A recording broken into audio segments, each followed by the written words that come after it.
Hi friends, আজকে বানাবো কড়াইশুঁটির পরোটা।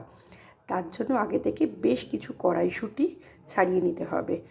একটা মিক্সিং বোলের মধ্যে বেশ কিছুটা কড়াইশুঁটি, সামান্য আদা, স্বাদ মতো লঙ্কা, স্বাদ মতো নুন, চিনি আর একটু হলুদ দিয়ে পেস্ট করে নেব।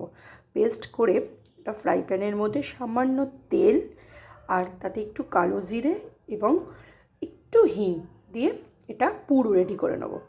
তারপরে পুর রেডি করার পর একটা ময়দার ডো মেখে নিয়ে এইভাবে সমস্ত পুরগুলো এর মধ্যে ভরে নেব। তারপর আজকে বানাবো হচ্ছে পরোটা। আজকে তোর জন্য পিস পরাঠা, সাথে ফুলকপির তরকারি আছে, কিন্তু তুই তো খাবি না, এই জন্য পায়েস। হুম,